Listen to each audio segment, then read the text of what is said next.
Welcome to Void of Rules, where nightmares have no boundaries. In this channel we explore the darkest corners of horror that most dare not enter. Every video takes you deeper into the shadows where forgotten terrors wait. Help us reach 1,000 subscribers by year's end. The void hungers for new souls. And now, let's dive into the void. The drive into Ashstead Ridge was longer than Eric Hall had expected. The winding mountain roads seemed to twist back on themselves, as if the town was trying to remain hidden from outsiders. Pine trees crowded against the narrow asphalt, their shadows making the afternoon seem like early evening. Several times Eric nearly missed turns where the road abruptly changed direction, forcing him to brake suddenly, his tires skidding on the loose gravel at the shoulder.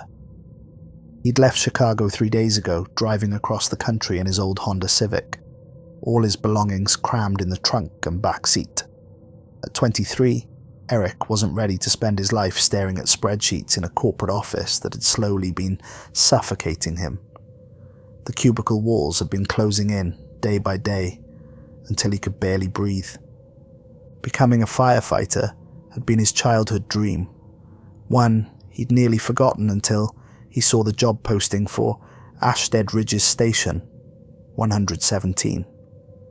The listing had appeared in his email inbox at 3:17 AM, though he couldn't remember subscribing to any job alerts. The salary was nearly twice what he'd expect for a small-town firefighting position, and the words seemed to call to him from the screen, "Join our team. We need you specifically." He'd applied on impulse and received a job offer the next day. Eric rounded another bend, and the town emerged suddenly. Victorian buildings nestled between more modern structures, all overshadowed by dense forest that climbed the surrounding mountains. People on the sidewalk stopped to watch his car pass, their stares lingering longer than seemed polite.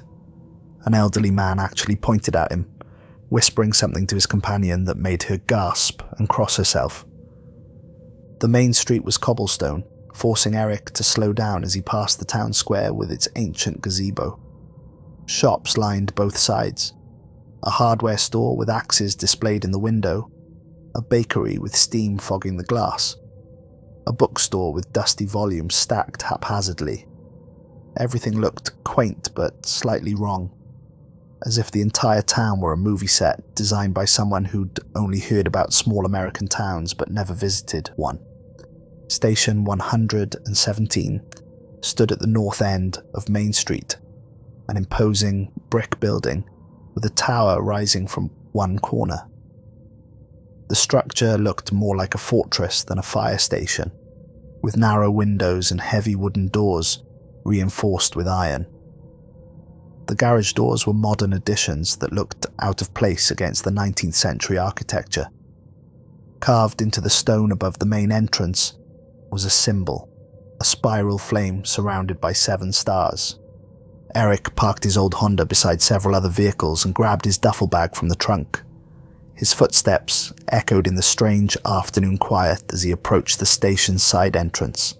No birds sang in the nearby trees. No wind rustled the leaves. The air felt heavy, expectant. The door opened before he could knock. A man with salt and pepper hair and hard eyes stood in the doorway, his firefighter's uniform worn but immaculate. His left hand was missing 3 fingers, the remaining 2 and thumb gripping the doorframe tightly. Burn scars traced patterns up his wrist, disappearing beneath his sleeve. "Eric Hall?" the man asked, voice gruff. "Yes, sir," Eric replied, extending his hand. "Reporting for duty." The man shook Eric's hand firmly with his damaged one. "Captain Raymond Hollis. Welcome to Station 117. His gaze was evaluating, as if measuring Eric for a coffin rather than a uniform. The interior of the station was unexpectedly modern. Polished concrete floors, updated equipment, comfortable furniture in the common areas. But Eric noticed oddities, symbols etched into doorframes, small bowls of salt at every threshold, red candles in recessed alcoves along the hallways. Captain Hollis led Eric through the main floor, pointing out the kitchen, the gear room, the communication centre. "We run 3 shifts, 4 firefighters per shift. You'll be on my rotation with Owen, Mia and Noah. 24 on, 48 off." "This is a beautiful old building," Eric remarked, admiring the craftsmanship of the wooden beams overhead. "When was it built?" A shadow passed over the captain's face.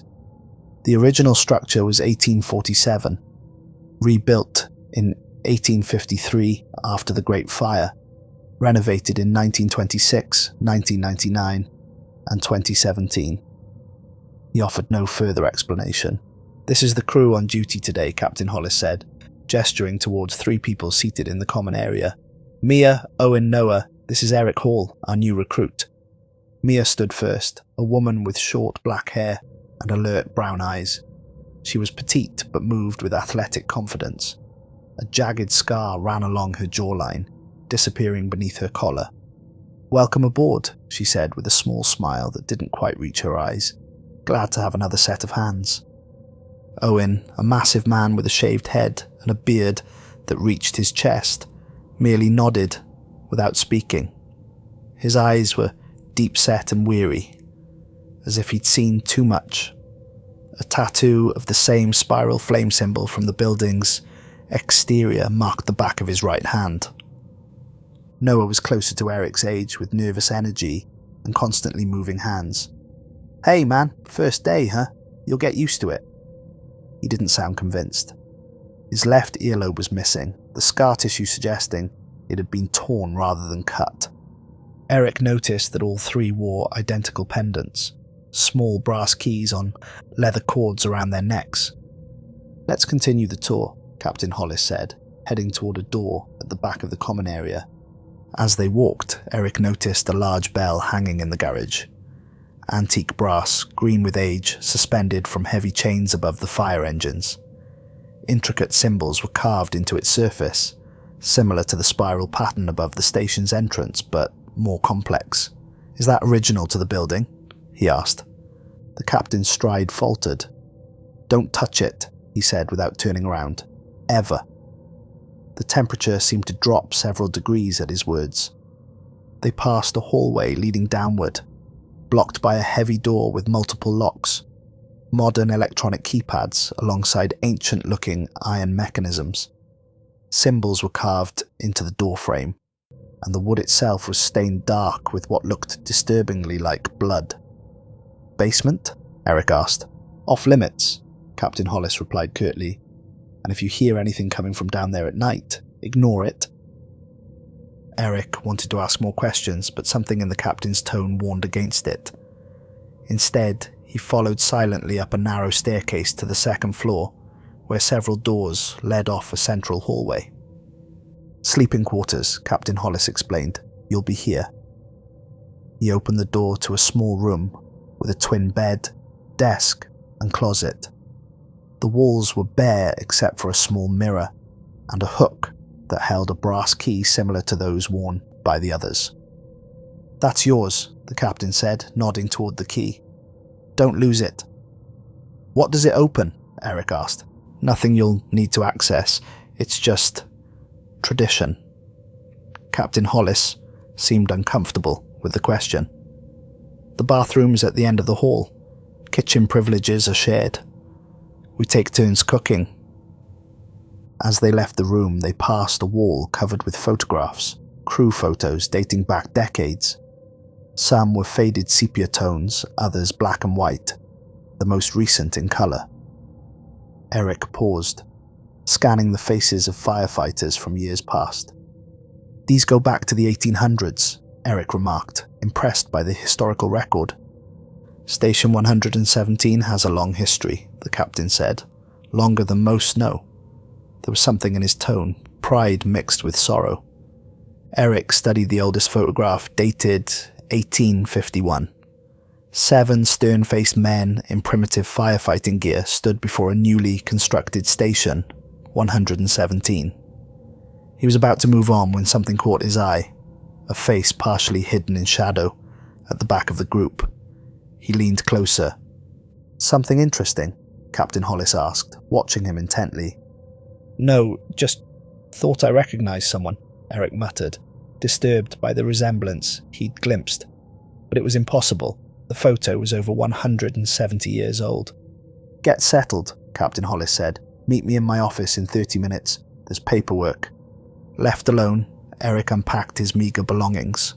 Clothes, a few books, his laptop. The room was clean but had an unlived-in quality, despite signs of previous occupancy. A water stain on the desk where someone had left the glass too long. A small burn mark on the windowsill. Initials carved into the wooden bed frame. The window overlooked the forest behind the station, dense pines stretching up the mountainside. As Eric watched, something moved among the trees. A figure, perhaps, though he couldn't make out details. Just a sense of being observed in return. He turned away from the window and picked up the brass key from its hook. It was heavier than it looked, warm to the touch despite the cool room. No markings, no manufacturer's stamp, just an ancient-looking key that seemed older than the building itself. Eric slipped the leather cord over his head, tucking the key beneath his shirt. It settled against his chest with unexpected weight. Captain Hollis's office was sparse. A desk, filing cabinets, and a wall map of Ashstead Ridge and the surrounding forest. Red pins marked various locations in town, with particular concentration at Elk Pine Road. A ring of blue pins circled the town's perimeter, and black pins formed a pattern in the forest that Eric couldn't quite make sense of. They looked almost like a constellation. The captain gestured for Eric to sit in the single chair facing the desk. A desk lamp provided the only illumination, casting sharp shadows across Captain Hollis's weathered face. Standard employment forms, Captain Hollis said, sliding several documents across the desk. Eric began filling them out while the captain watched in silence.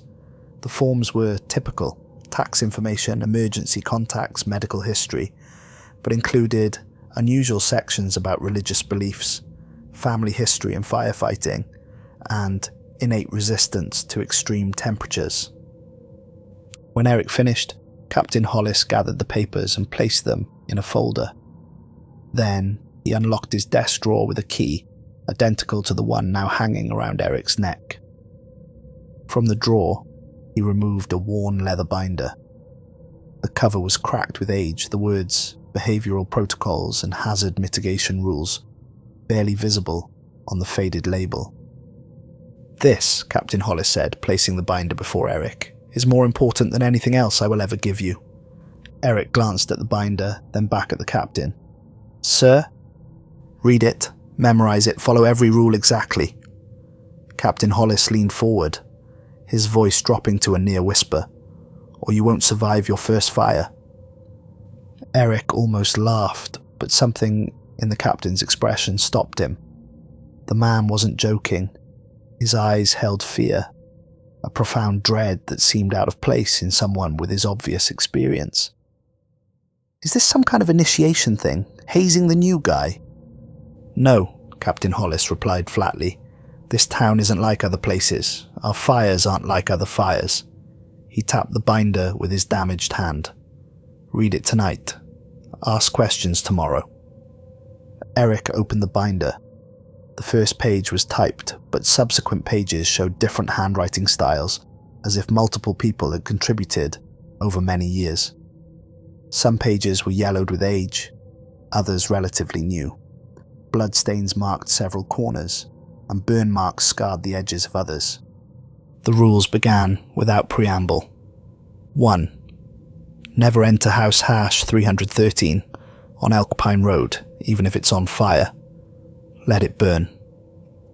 2. If a child with no face waves at you from inside a window, wave back. Do not enter the building. 3.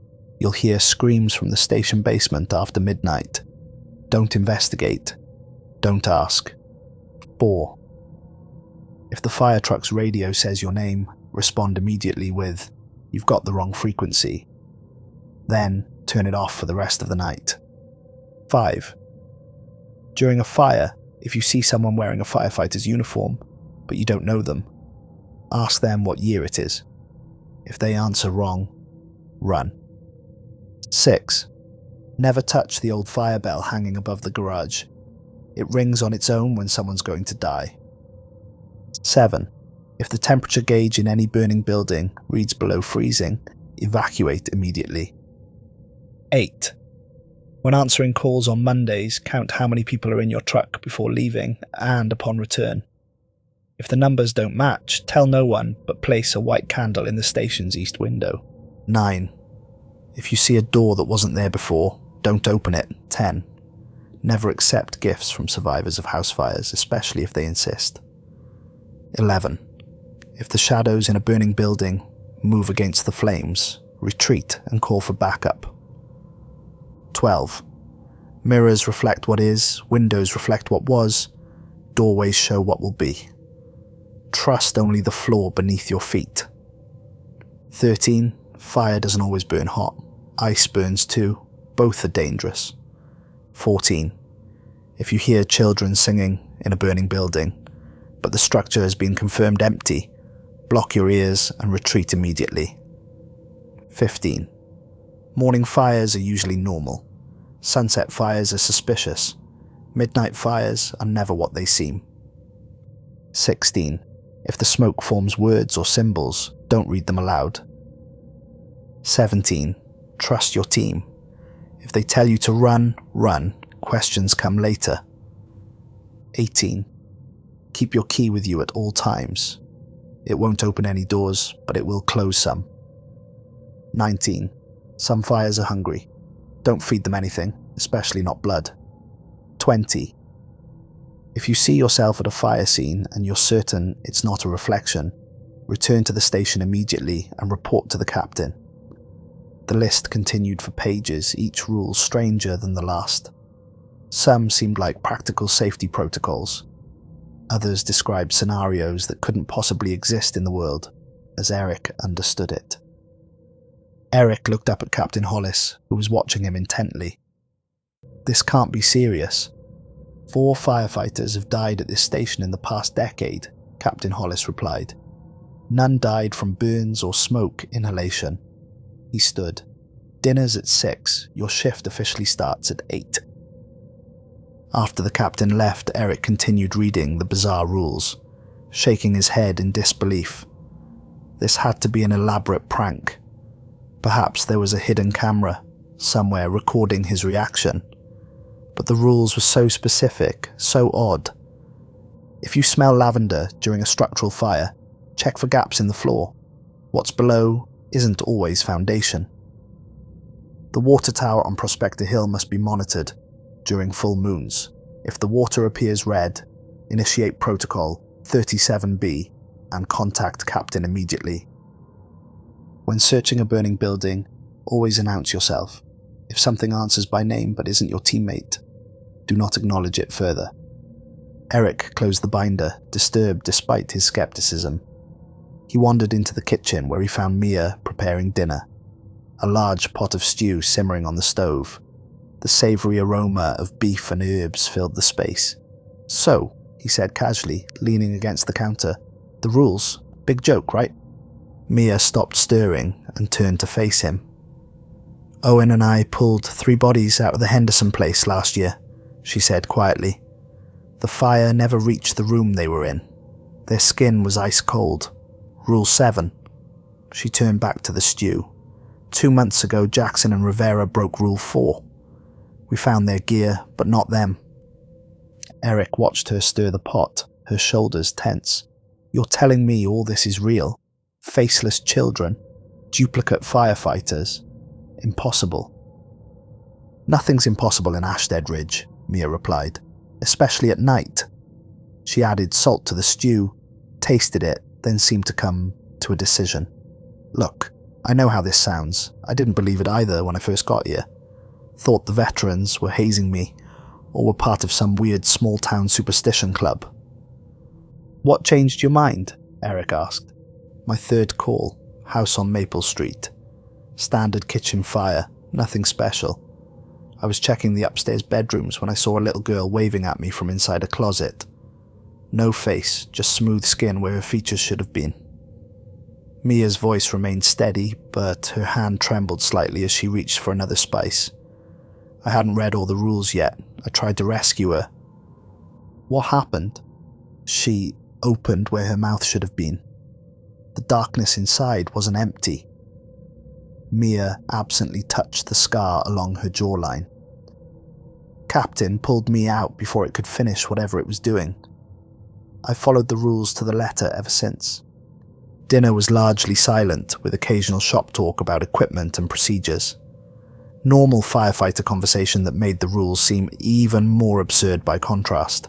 As they ate, Eric noticed Owen watching him with an evaluating gaze. "What made you come to Ashstead Ridge?"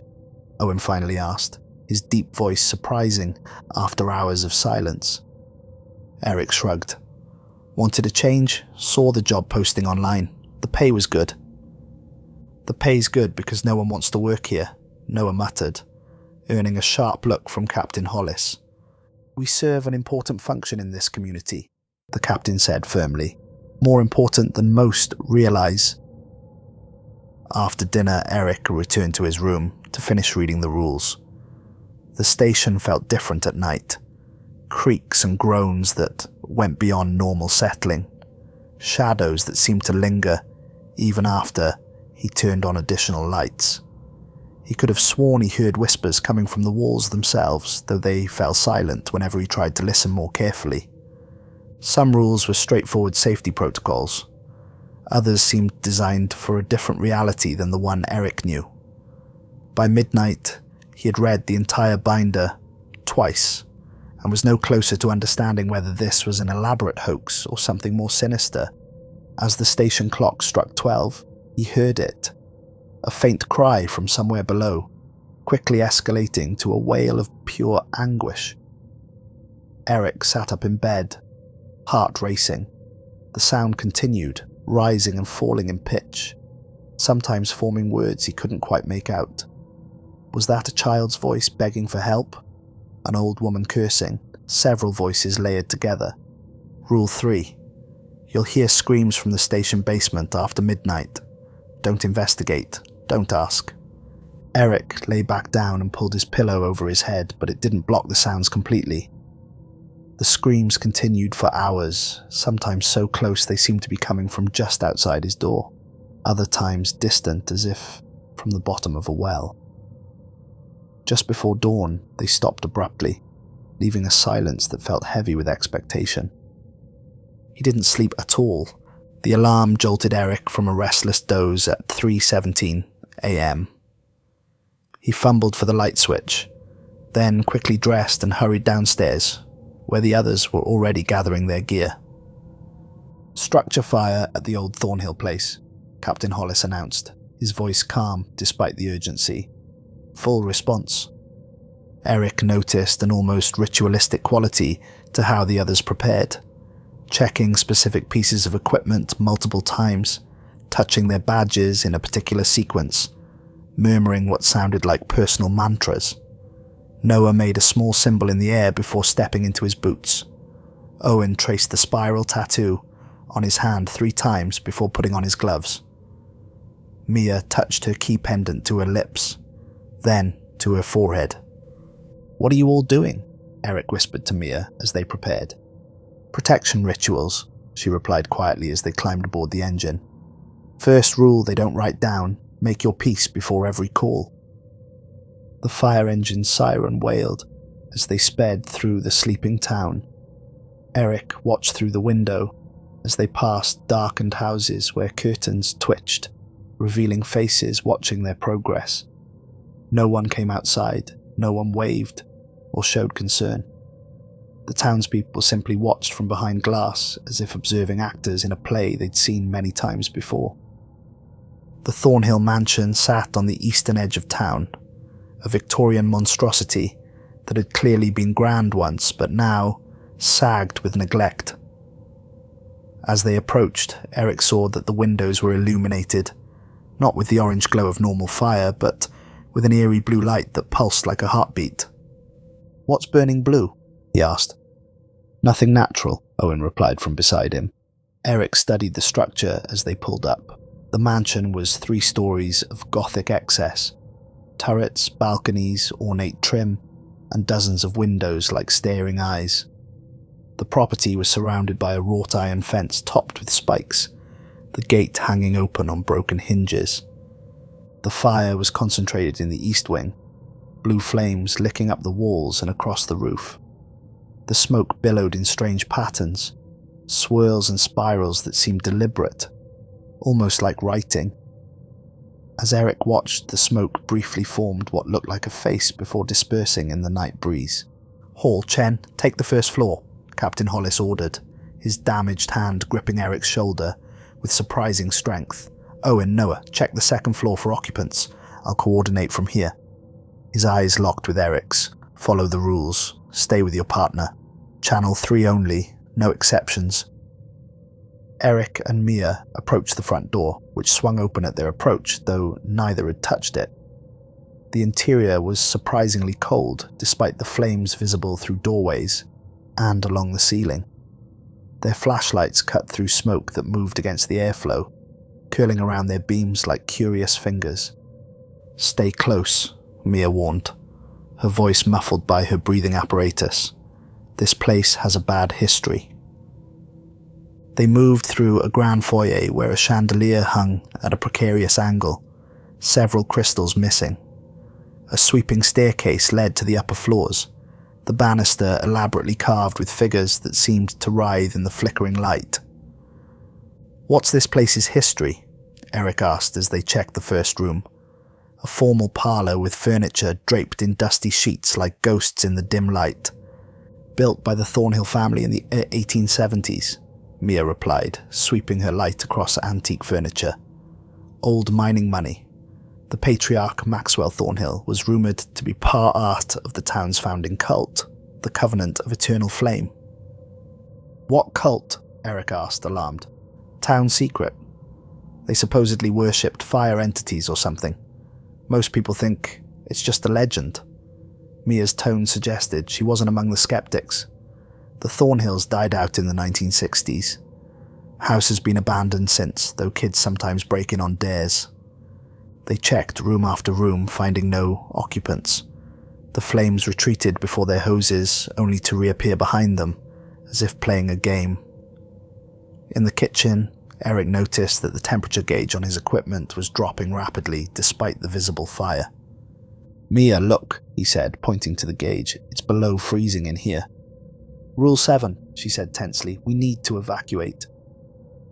They turned to leave but found their original path blocked by fallen debris that hadn't been there moments before. "This way," Mia said, pointing to another door. In what appeared to be a study, Eric glimpsed a movement. A figure in turnout gear identical to his own. The figure turned, and Eric found himself staring at his own face, slightly older, with a jagged scar across the cheek. "We need to go deeper," his doppelganger said, voice identical to Eric's own. "There's someone trapped in the basement." Mia grabbed Eric's arm. "What year is it?" she demanded of the duplicate. The other Eric's face twisted into an expression of contempt. 1974, he said, then smiled with too many teeth. "Come with me. I know where they are." Mia yanked Eric backward. "Run!" she shouted. "Now!" They stumbled from the room as the duplicate reached for them, its movement suddenly jerky and wrong, limbs bending at impossible angles. The temperature in the hallway plunged, their breath fogging despite the nearby flames. Eric glanced back to see the duplicate, crawling along the ceiling after them, neck twisted completely around, still wearing Eric's face but grinning inhumanly wide. It spoke with Eric's voice. "Don't you want to meet yourself, Eric? Don't you want to know why you're really here?" They burst outside, where Captain Hollis was directing the others to defensive positions around the perimeter. The blue flames had spread across the entire roof now, and the smoke shapes above had formed into a massive spiral. "Report," the captain barked. "Rule 5, Mia gasped. "Duplicate in the study. Said it was 1974. Captain Hollis nodded grimly. "Containment only from here on. No one else goes inside." "There's something else," Eric added, struggling to catch his breath. "It knew me. It asked if I wanted to know why I'm really here." The captain's expression darkened. They lie. Whatever they look like, whatever they say, they lie. They fought the fire until dawn, but it refused to die completely until the first rays of sunlight touched the building. The blue flames retreated from the light, pulling back into the structure with an almost sentient reluctance. As they packed up, Eric noticed figures standing at the edge of the forest watching them, indistinct shapes that melted away when he tried to focus on them. 7 of them, arranged in a familiar pattern that he couldn't quite place. Back at the station, exhausted and smoke-stained, Eric counted heads. Captain Hollis, Mia, Owen, Noah, and himself. 5. But as they entered the common room, he glimpsed a 6th figure, turning a corner ahead of them. When he followed, the hallway was empty. "Did you see that?" he asked Noah, who was walking beside him. "See what?" Noah replied, his eyes darting nervously. "Someone else here in the hallway." Noah's face paled. "Rule 20, he whispered. "You should report that to the captain." But when Eric went to the captain's office, Hollis was already on the phone, speaking in low, urgent tones. "Yes, it happened again. Just like 87, just like 14. He saw himself at the Thornhill place." A pause. "Yes, I know what that means. We're running out of time." Eric backed away from the door, not wanting to be caught eavesdropping. His head throbbed from exhaustion and stress. His thoughts jumbled. The duplicate's words echoed in his mind. "Don't you want to know why you're really here?" Why was he here? The job listing that had appeared in his inbox in the middle of the night. The immediate acceptance, the sense of familiarity he'd felt upon seeing the town, though he'd never been to Ashstead Ridge before. It all felt connected somehow, but the pattern eluded him. In the shower, Eric noticed a bruise forming on his arm, where Mia had grabbed him, 5 distinct finger marks that were darkening to a deep violet. But when he looked more closely, he realized they weren't bruises at all. They were burns, perfectly shaped like fingerprints, as if Mia's hand had been burning hot when she touched him. Eric spent his off-duty hours researching Ashstead Ridge, starting with public records at the local library. The town's founding, in 1847, was well documented, but the circumstances were oddly vague in official histories. The library was housed in a stone building on the town square with columns flanking the entrance and stained glass windows depicting flames in various colours. Inside, the air smelled of old paper and dust. Antique oak shelves lined the walls, reaching towards a ceiling painted with celestial scenes, stars, planets, and what looked like a comet trailing fire.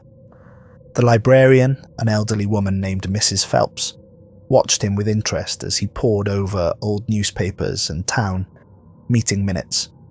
She wore a brass key pendant, identical to the one hanging around his neck. "You're from the fire station," she said. It wasn't a question. "Yes, ma'am. Just trying to learn about the town's history."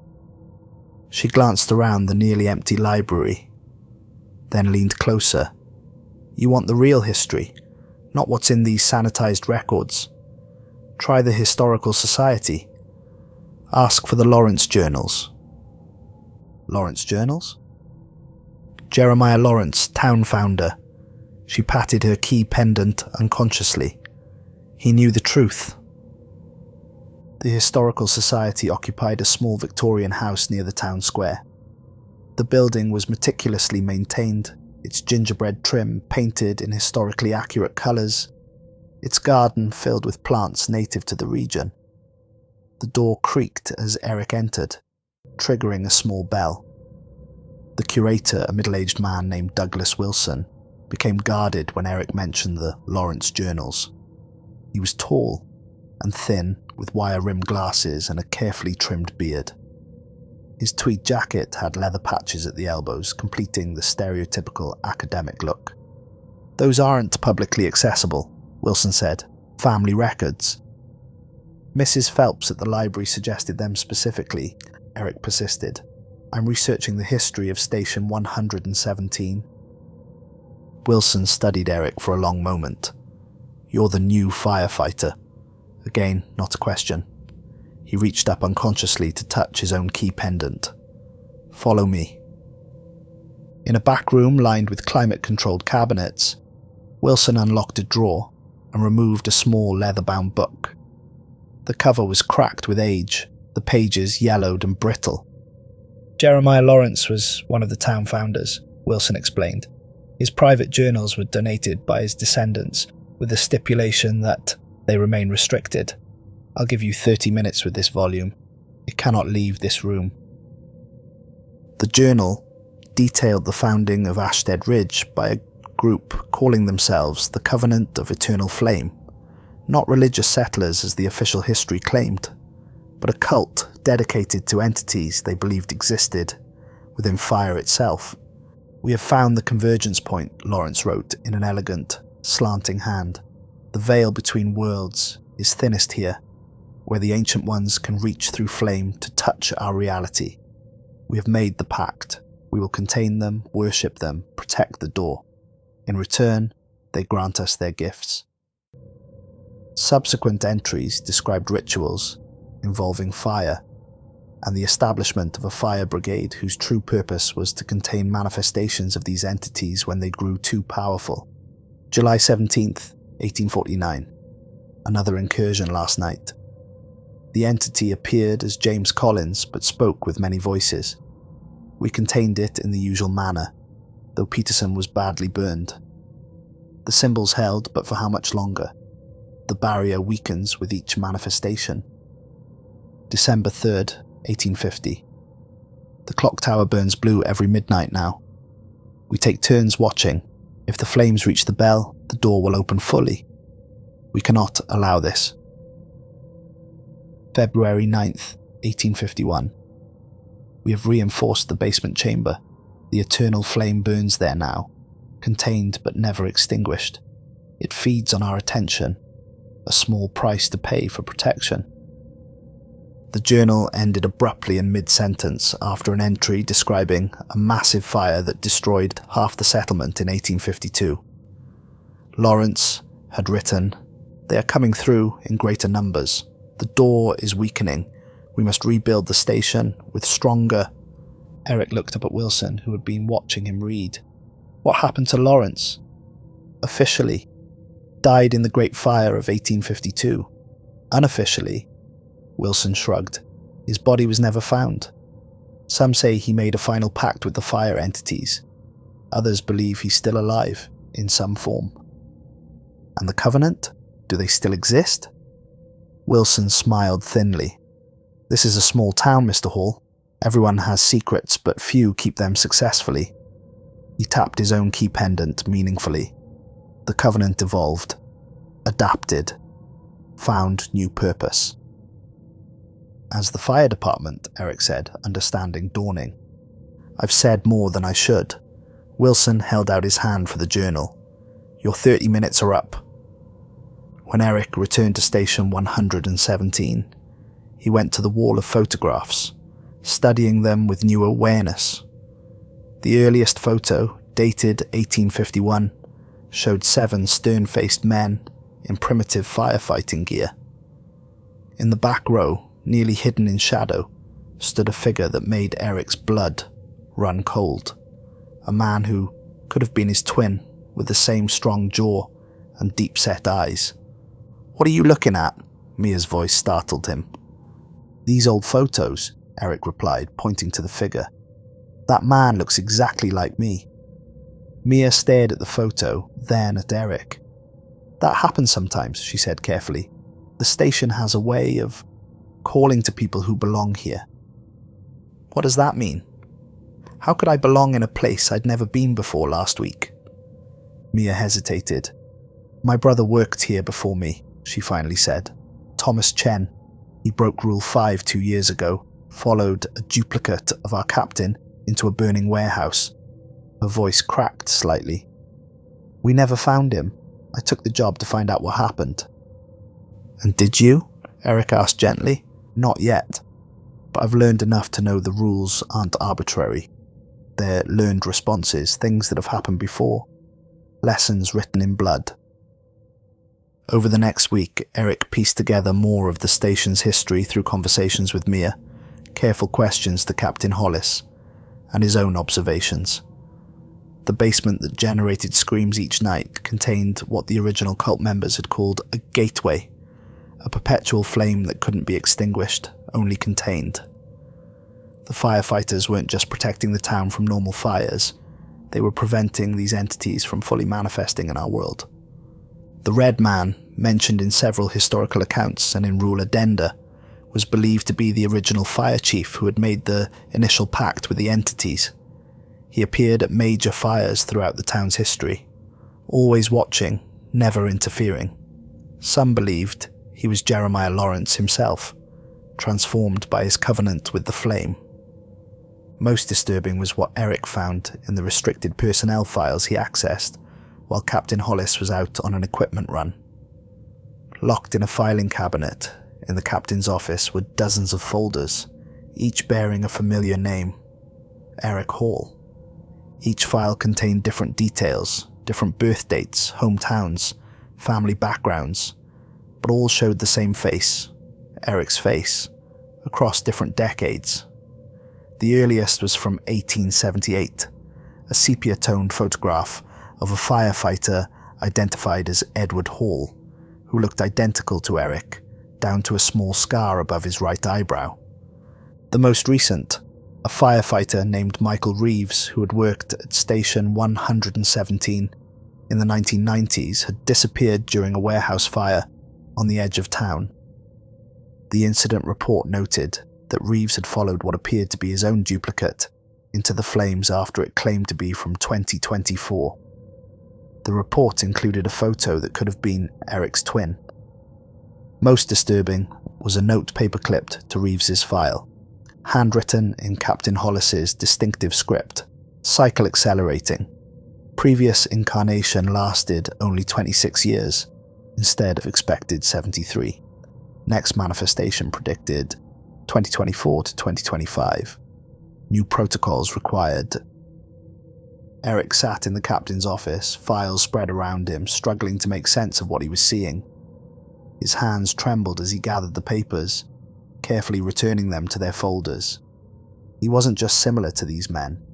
According to these records, he might actually be these men, returning again and again to Station 117 across centuries. But how? Reincarnation, time travel, some bizarre effect of the entities the Covenant had contacted. None of it made logical sense, and yet the evidence before him couldn't be denied. As he was replacing the last file, Eric noticed a small leather journal tucked at the back of the drawer. Unlike the official files, this was personal. Handwritten entries by Captain Hollis dating back to when he first joined station 117 30 years ago. January 15th, 2005, new recruit today, David Chen. Bright kid, eager to prove himself. Something familiar about him, though we've never met. The key pendant reacted when he touched it, glowed briefly. I've only seen that happen once before, with Thomas Erickson in '89, both times before major breakthroughs. We'll watch closely. March 3rd, 2005. Chen broke Rule 4 tonight. Radio called his name. He answered normally. Found him in the Addison house basement talking to himself, or something wearing his face. Got him out, but he's different now. Distant. Keeps drawing the spiral symbol over and over. April 17th, 2005. Chen disappeared during the Palmer Street fire. No body found. Exactly like Erickson in 92, Reynolds in 76. The cycle continues. September 28th, 2014. New theory about the iterations. They're not random.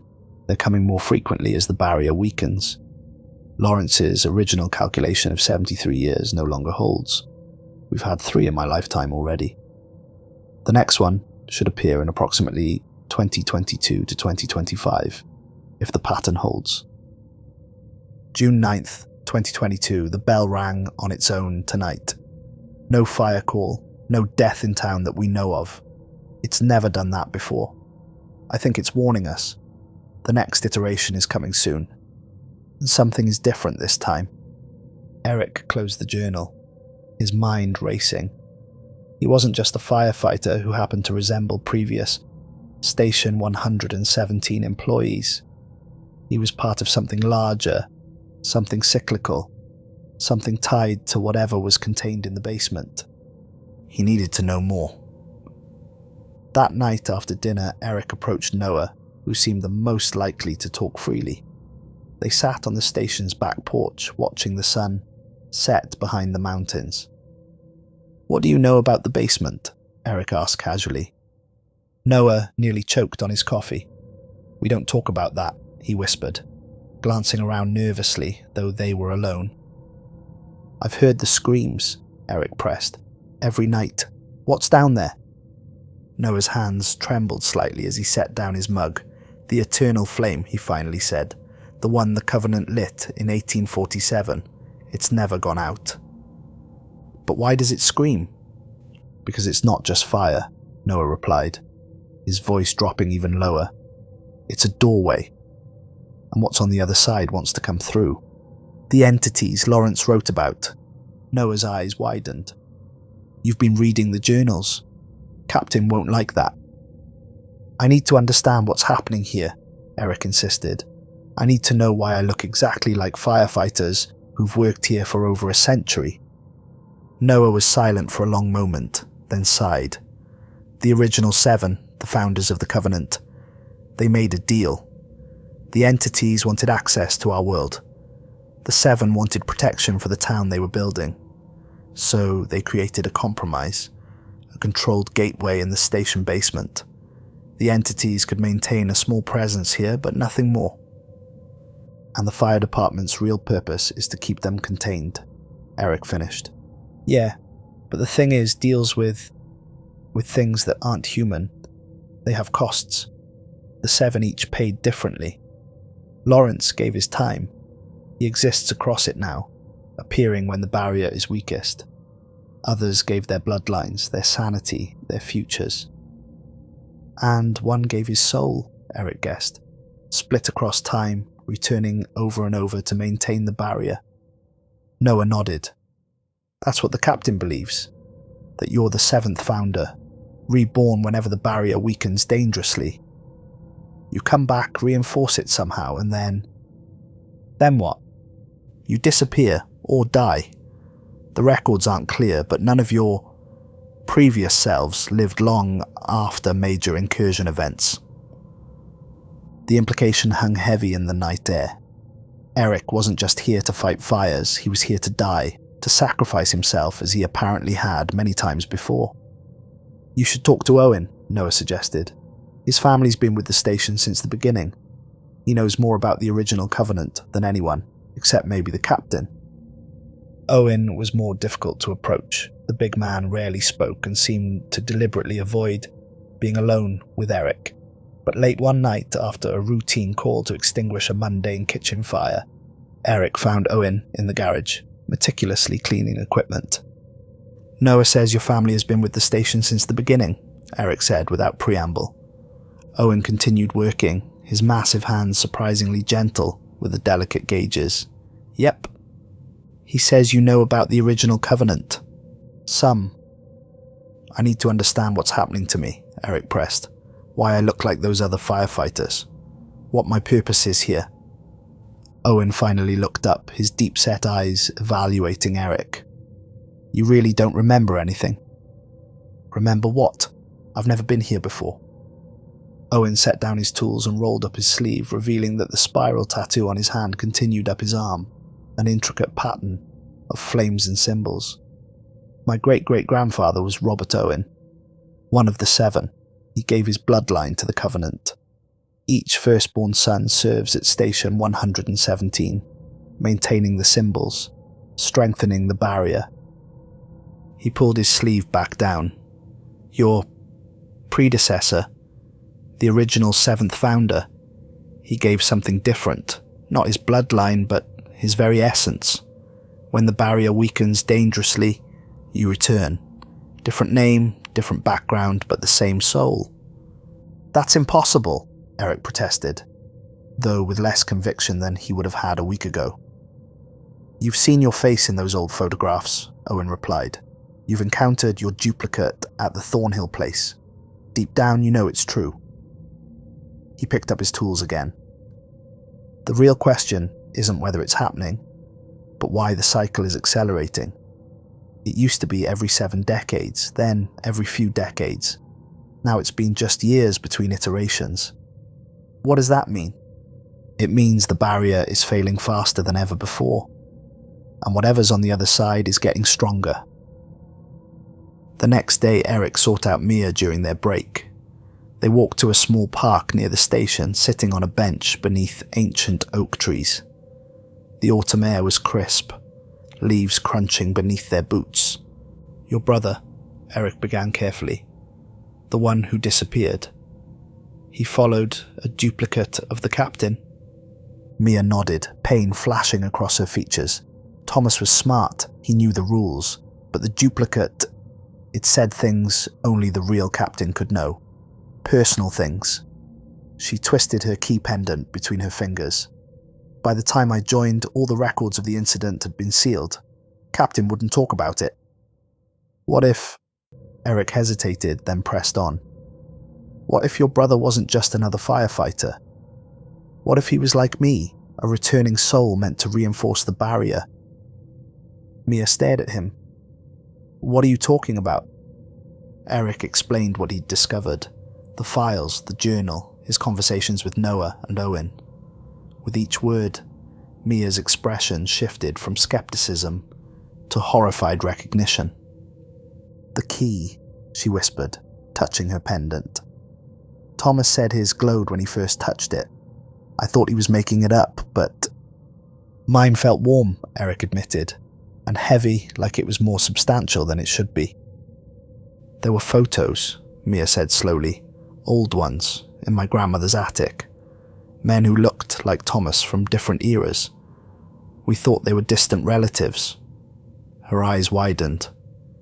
"That morning, before the warehouse fire, Thomas told me he had been having dreams about being a firefighter in the 1920s, fighting a blue fire that spoke to him." They sat in silence, absorbing the implications. If Thomas had been another iteration like Eric and had disappeared during a fire, what did that mean for Eric's own fate? "There's more," Mia said finally. "After Thomas disappeared, I found his journal. He'd been researching the town history too, but focusing on astronomical alignments. He believed the barrier weakens on specific dates when certain stars align above Ashstead Ridge." "Like now?" Eric asked. "The alignment he identified is happening this month, a configuration that occurs every 73 years, 7 stars forming the spiral pattern above the town." She met Eric's gaze, her eyes troubled. "He called it the convergence, and said it was coming in 2024. The following day, Eric visited the basement door. He had no intention of breaking Rule 3, but wanted to see the barrier for himself. The heavy door remained securely locked, but Eric noticed details he'd missed before. Symbols etched into the frame that matched those in the Lawrence journal. Stains on the floor that might have been blood, and a faint blue light seeping from beneath the door. As he studied it, Captain Hollis appeared silently beside him. "Curious?" the captain asked, his tone neutral. "Trying to understand," Eric replied honestly. Captain Hollis considered him for a moment, then made a decision. "You should see it, once, so you know what we're protecting." He produced a ring of keys, ordinary metal ones, alongside his brass pendant. With practiced movements, he unlocked the multiple mechanisms securing the door. "Stay behind me," he instructed. "Touch nothing, say nothing." The stairwell beyond was narrow and steep, lit by electric bulbs in wire cages. The walls were stone, much older than the station above, with symbols carved into every surface. As they descended, the temperature fluctuated wildly, freezing one moment, sweltering the next. The basement itself was a single circular chamber with a vaulted ceiling.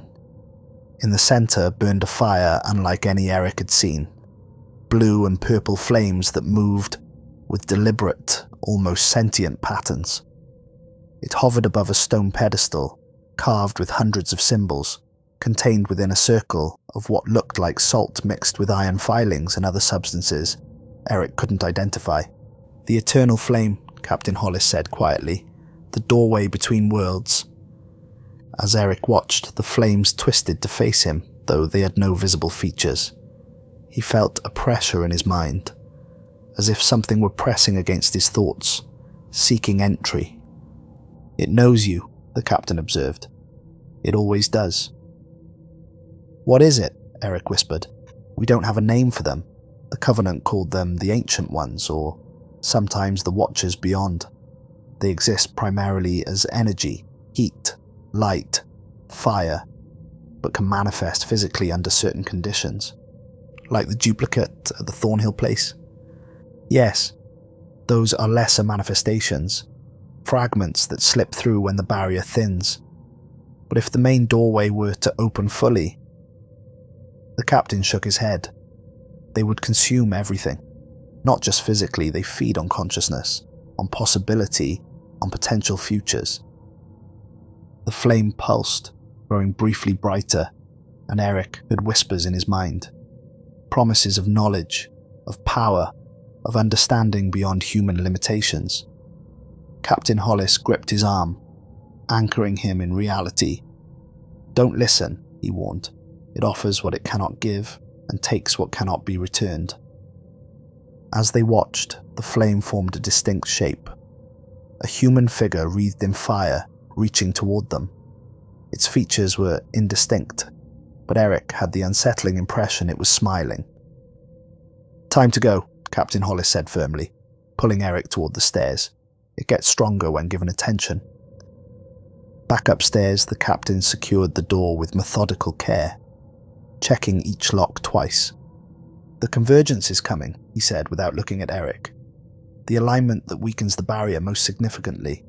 We've been preparing for months, reinforcing the binding symbols, strengthening the containment measures." "What happens during the convergence?" Eric asked. Captain Hollis finally met his gaze. "That depends on you." The multiple alarms sounded at sunset on Eric's 10th day at Station 117. Not a normal alarm, but a rapid, pulsing tone that sent the veteran firefighters into controlled panic. Multiple fires had broken out simultaneously across town. The hardware store, the community centre, 3 residential streets. "This is it," Captain Hollis announced, his voice tight. "The convergence has begun. Protocol 7 is now in effect." As they gathered their gear, Eric noticed additional equipment being distributed. Small vials of salt, brass markers inscribed with symbols, and what looked like ancient flare guns loaded with unusual ammunition. Then, the old bell above the garage began to swing, though no one was near it. The sound it produced was deep and mournful, echoing through the station with physical force that made the windows vibrate. Captain Hollis froze mid-step, his face ashen. "Who?" he whispered to himself, looking around at his crew. "Which one of us?" They split into teams, Captain Hollis and Noah taking the hardware store, Owen heading to the community centre with firefighters from the neighbouring town who had responded to the mutual aid call. Eric and Mia were assigned to Elk Pine Road. As they drove toward their assignment, Eric realised the implications. "Elk Pine Road? Isn't that where—" "House 313, Mia confirmed, her knuckles white on the steering wheel. "Rule 1, never enter, even if it's on fire." The radio crackled. "Engine 3, what's your position?" came the dispatcher's voice. Then, unexpectedly, "Eric? Eric Hall, can you hear me? I know what you are. I've been waiting for you." Ice filled Eric's veins as he remembered Rule 4. He reached for the radio, but Mia beat him to it. "You've got the wrong frequency," she said firmly, then switched off the radio. "You were supposed to say it," she hissed. "I'm sorry, It's too late now." She pressed harder on the accelerator. "We need to get there fast. They're targeting you specifically." Who is? The entities. They know you're the key to the barrier. They've always known. Elk Pine Road was already chaos when they arrived. 3 houses engulfed in flames, neighbours forming bucket brigades, children crying. Local police were attempting to establish a perimeter, but were clearly overwhelmed. The sky above had taken on an unnatural hue, a deep purple-black despite being only early evening. And at the end of the street, house 313 stood untouched, dark and forbidding. Until it wasn't. As they watched, blue flames erupted from every window simultaneously, shooting 20 feet into the air. The fire formed a perfect dome over the structure, like a force field made of flame. Mia's radio crackled despite being turned off. "All units to 313 Elk Pine," came Captain Hollis's voice, strained with an emotion Eric had never heard from him before. Fear. Maximum response, it's happening. "What's happening?" Eric asked as more engines arrived. Firefighters pouring out with expressions of dread rather than determination. "The door is opening," Mia whispered. "The main door, not just the basement gateway." Captain Hollis gathered them at a safe distance from the blue dome of fire. His left hand was bleeding from fresh cuts, and he'd drawn symbols on his forehead and cheeks with the blood. "We have to break Rule 1, he announced grimly. "We have no choice." "Sir," Owen protested, "we've never—" "I know what's at stake," the captain snapped. "But if that doorway fully opens, we lose the whole town, maybe more. We go in, we close it from the inside." "How?" Eric asked. Captain Hollis looked at him with an unreadable expression. "You'll know." He handed Eric an antique brass key different from the pendants they wore. Larger, more complex, with the spiral symbol worked into its design. "You'll need this." "What is it?" "The master key. Jeremiah Lawrence's original. It doesn't open physical doors. It opens possibilities, pathways between what is and what could be." The approach to House 313 was like walking through an oven, despite their gear. The heat was so intense that the asphalt softened beneath their boots. Yet, when they reached the porch, the air turned freezing cold, their sweat crystallizing on their skin. The front door swung open on its own, revealing not a house interior but a swirling vortex of blue flame. Standing before it was a figure in an ancient firefighter's uniform, his face obscured by shadow despite the brilliant light surrounding him. "The Red Man," Mia gasped. The figure stepped forward and firelight illuminated his features. Eric's face, but older, weathered by time and hardship, eyes glowing within a flame. "You've returned," the Red Man said, his voice somehow audible above the roar of the fire. "Right on schedule." "Who are you?" Eric demanded, though he already suspected the answer. "I am you," the Red Man replied. "Or rather, you are me, the latest iteration." He gestured towards the swirling vortex. "Every 73 years, the door weakens. Every 73 years, I return in a new form to reinforce the seal." "That's impossible," Eric protested. "Is it? Haven't you wondered why you were drawn to Ashstead Ridge? Why you look exactly like firefighters who served here in 1951, in 1878, in 1805? We are fragments of the same soul, scattered across time." Captain Hollis stepped forward. "The town exists in a loop," he explained. "When the entities first broke through in 1729, they twisted time itself. The Covenant, your original self, created a temporal barrier, sacrificing your continuous existence to hold them back. A piece of your soul is reborn before each cycle," Mia added, "called back to Station 117 to renew the barrier when it weakens." The vortex pulsed, expanding outward. Through it, Eric could see landscapes of flame, where massive shapes moved with terrible purpose. The shapes were vaguely reminiscent of human forms but wrongly proportioned, with too many limbs and features that shifted constantly. Eyes opened across their surfaces, closing and reopening in different positions. The sight made Eric's mind rebel, unable to process the fundamental wrongness of what he was seeing. The rules, Eric said, understanding dawning. They're not preventative measures. They're lessons learned from previous cycles. Yes, the Red Man confirmed. Written by you, by me, by us, across iterations. Each cycle we learn more about the entity's methods, the ways they try to break through. He extended his hand, which glowed from within like a coal. Now you must take my place. I can no longer hold the barrier alone. Eric looked at the brass key in his hand. What does this open? The lock on your memories, the Red Man replied. When you accept your role, you'll remember everything. Every cycle, every life, every death. The vortex expanded again. Tendrils of blue flame reaching towards them. The temperature plummeted further, their breath forming clouds that froze and shattered in the air. Beyond the doorway, the massive entities surged forward, pressing against the barrier like prisoners against the glass of their cell window. If I refuse? Eric asked. Then the cycle breaks. The entities enter our world completely. Everything ends. The Red Man's voice softened. I know you're afraid. I was too, every time. But this is who we are. Who we've always been.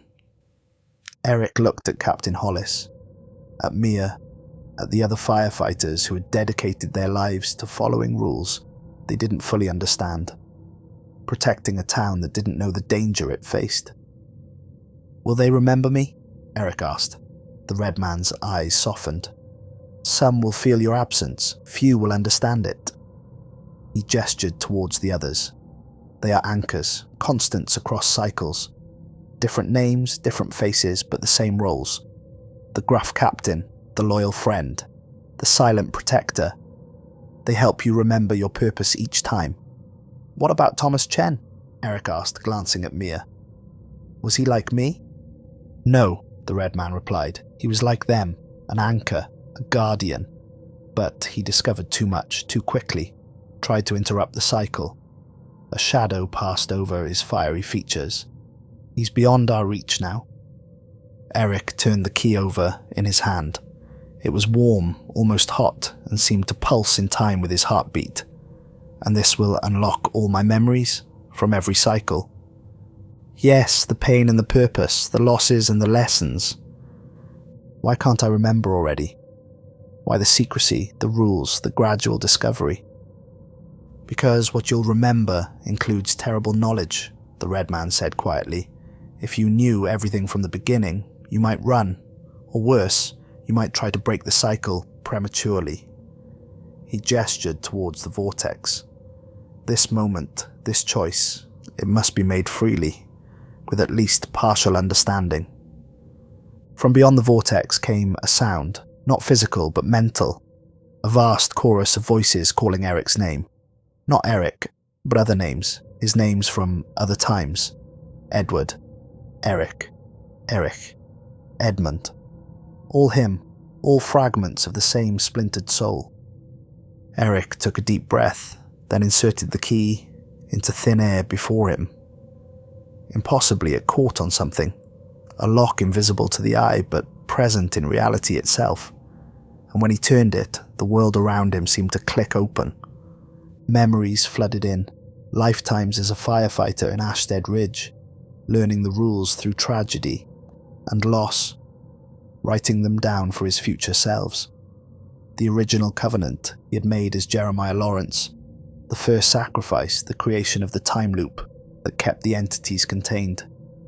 He remembered dying in a fire in 1878, his soul fractured by the entity that had claimed him. He remembered returning in 1901, rebuilding the barrier. He remembered fighting Blue Flame in 1952, losing his best friend to a duplicate. He remembered every iteration, every sacrifice. Most importantly, he remembered how to renew the barrier, a ritual of blood and fire and willingly given life force. I remember, Eric whispered, everything. The Red Man, his previous self, nodded. Then, you know what to do. Eric turned to Captain Hollis, to Mia. "Thank you," he said, "for helping me remember again." "See you next cycle," Captain Hollis replied gruffly, but his eyes were damp. Mia stepped forward impulsively, pressing something into Eric's hand, a small photograph. "Find my brother if you can," she whispered. "Tell him I never stopped looking." Eric nodded, tucking the photo into his pocket. Then he stepped forward and embraced the red man. As they touched, the previous iteration began to dissolve into embers and ash, transferring his essence and his burden to Eric. The burning sensation spread throughout Eric's body until his skin glowed from within, his eyes becoming windows to an inner flame. Now fully transformed, Eric turned towards the vortex. With movements that seemed both newly learned and long practiced, he began to weave the blue flames into a pattern, rebuilding the barrier between worlds. "I'll be watching," he called back to the others as he stepped into the vortex. "I'm always watching." The doorway collapsed behind him with a thunderous boom, the blue flames vanishing instantly. House 313 stood intact but dark, as if nothing had happened.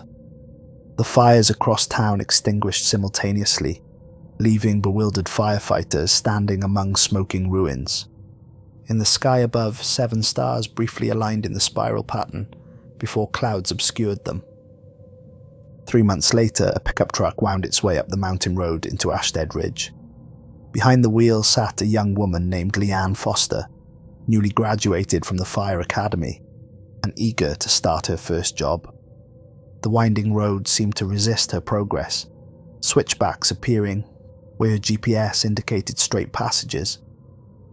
Twice she nearly turned back, an inexplicable dread settling over her. But something compelled her forward, a sense of purpose she couldn't articulate, a feeling of being called to this particular place. Station 117 appeared suddenly around a bend, imposing, fortress-like, ancient. Captain Hollis met her at the door, his damaged hand extended in greeting. "Welcome to Station 117, he said, his face somehow familiar though they'd never met. He led her through the station, introducing her to the crew, Owen, Noah and Mia, who gave her a smile that didn't quite reach her eyes. In the common room, she paused before the wall of photographs, drawn to one from the early 2000s. "Who's that?" she asked, pointing to a young man who looked strangely familiar. "Eric Hall," Captain Hollis replied. "Good firefighter, transferred out years ago." That night after dinner, Captain Hollis handed her a worn leather binder labelled Behavioural Protocols and Hazard Mitigation Rules. "Read it. Memorise it, follow every rule exactly," he told her, "or you won't survive your first fire." Alone in her new room, Leanne opened the binder. The first rule had been modified, now reading, "Never enter house hash 313 on Elk Pine Road, even if it's on fire. Let it burn. If you see a man with ash-grey eyes watching from the flames, that's me. I'm still fighting. And so will you." As midnight approached, Leanne heard the first faint scream from the basement. She remembered Rule 3 and pulled her pillow over her head, wondering what she'd gotten herself into. Outside her window, a figure watched from the edge of the forest, a man in an ancient firefighter's uniform, his eyes glowing like embers in the darkness. He nodded once, then melted into the shadows, continuing his eternal vigil over Station 117. In his fiery realm beyond normal time and space, Eric Hall watched as another cycle began. He had many names now, many faces, many memories. The entities pressed constantly against his barrier, seeking weaknesses, but he had become adept at reinforcing it, weaving the essence of his fractured soul through the fabric of reality. Sometimes, on quiet nights when the stars aligned just so, he could manifest briefly in the physical world. A flicker of flame, a shadow in the corner, a presence felt rather than seen. The firefighters of Station 117 sensed him watching over them, though few ever saw him clearly. He had found Thomas Chen, or what remained of him, caught between worlds, neither fully human nor entirely consumed.